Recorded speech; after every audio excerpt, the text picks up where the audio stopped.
एक शख्स जिसका नाम सदियों से जिंदा है, एक ऐसा फ़कीर जो ना बादशाह था, ना जनरल था, ना पॉलिटिशियन था, लेकिन फिर भी आज तक हज़ारों लोग उसके दर पर झुकते हैं। जहाँ धमाल होता है, लोग रो रहे होते हैं, हंस रहे होते हैं और कोई पूछता तक नहीं है कि तुम कौन हो, तुम्हारा मज़हब क्या है, तुम्हारा कास्ट क्या है। बस एक ही नाम उन सब लोगों को यूनाइट कर देता है। मैं बात कर रहा हूँ लाल शहबाज कलंदर की।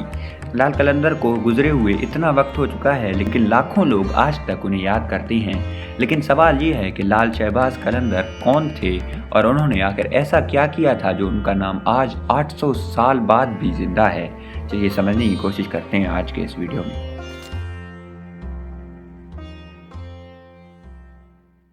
साउथ एशिया की हिस्ट्री उठाएं तो बहुत से किंग्स मिलेंगे, बहुत से वॉरियर्स मिलेंगे, लेकिन कुछ लोग ऐसे मिलते हैं जो ना तलवार और ना ही किसी ताकत के दम पर जीतते हैं। वो जीते हैं अपने सोच की वजह से। लाल शहबाज कलंदर भी उन्हीं लोगों में से एक थे।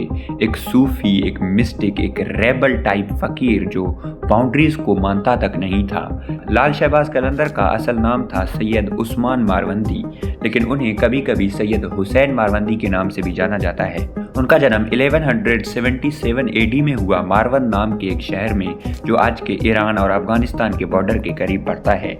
वो एक सैयद फैमिली से थे और बचपन से ही उनका टेम्परीमेंट थोड़ा डिफरेंट था। जब बाकी बच्चे नॉर्मल लाइफ जी रहे थे, उस्मान मारवंदी ज्यादातर अकेले रहते, सोचते और दीन और स्पिरिचुअलिटी की तरफ झुकाव रखते थे। कहते हैं कि उनका दिल कभी भी इस दुनिया की चीज़ों में नहीं लगा। उन्होंने अर्ली एज से ही एजुकेशन लेना शुरू किया, कुरान, फिलोसफी और सूफीज़म सब कुछ पढ़ा, लेकिन वो सिर्फ किताबी इल्म तक लिमिटेड नहीं रहे। उनका असल फोकस था इनर जर्नी, अपने नफ्स को समझना और दुनिया से अलग होना। यंग एज में ही उन्होंने सफ़र करना शुरू किया, ईरान, इराक, सेंट्रल एशिया और फिर इंडियन सब कॉन्टिनेंट। ये वो दौर था जब सूफी लोग शहर शहर घूमकर लोगों को मैसेज देते थे। उस दौर में लाल शहबाज कलंदर की मुलाकात हुई और भी बड़े सूफी सेंट्स से, जैसे रूमी, बहाउद्दीन ज़करिया, बाबा फरीद और सैयद जलालुद्दीन बुखारी। इसके बाद ये चारों साथ घूमने लगे और ये लोग दोस्त नहीं थे, बल्कि एक स्पिरिचुअल मूवमेंट की तरह आप इन्हें समझ सकते हैं। लाल शहबाज कलंदर ने अपनी ज़िंदगी भर शादी नहीं की। वो पूरी तरह से फ़कीर लाइफ जीते थे। सिंपल कपड़े, कम खाना और मैक्सिमम वक्त इबादत और मेडिटेशन में करना। उनका मानना था कि अगर तुम खुद आज़ाद नहीं हो तो तुम किसी और को आज़ाद कैसे कर सकते हो। उनका लक़ब है लाल, इसलिए क्योंकि वो लाल कपड़े पहनते थे। उनका फेवरेट कलर था कहा जाता है। और कुछ लोग कहते हैं कि शहबाज उनका नाम इसलिए पड़ा क्योंकि वो उड़ सकते थे। Now I don't know if that's true और नॉट, लेकिन कहा जाता है कि वो उड़ सकते थे। और कलंदर का मतलब होता है वो फ़कीर जो दुनिया के कानून नहीं मानता। मतलब उनका पूरा नाम ही उनकी पर्सनैलिटी को डिफाइन करता है। आखिरकार वो सिंध आए और सेवन शरीफ में सेटल हो गए। उस वक्त सेवन सिर्फ एक नॉर्मल सा शहर था, लेकिन कलंदर के आने के बाद वो एक स्पिरिचुअल सेंटर बन गया। उन्होंने वहाँ अपनी खानका बनाई, जहाँ लोग उनसे आके बैठते, उनसे बात करते, सवाल पूछते और जवाब सिर्फ अल्फाज में नहीं, सोच में मिलता था उन्हें। कलंदर का मैसेज बहुत सिंपल था, इंसान को इंसान समझो। वो हिंदू है या मुस्लिम है या सिख है, इट डजेंट मैटर। वो फ़र्क नहीं रखता। अगर वो हिंदू है भी उसे इंसान समझो, वो मुस्लिम है भी उसे इंसान समझो, वो अमीर है, गरीब है, किसी भी तरह का है, वो इंसान है। इसलिए उनके फॉलोअर्स में हर कास्ट और रिलीजन के लोग शामिल हैं। 19 फरवरी 1274 को लाल शहबाज कलंदर इस दुनिया से चले गए, लेकिन असल कहानी उसके बाद शुरू होती है।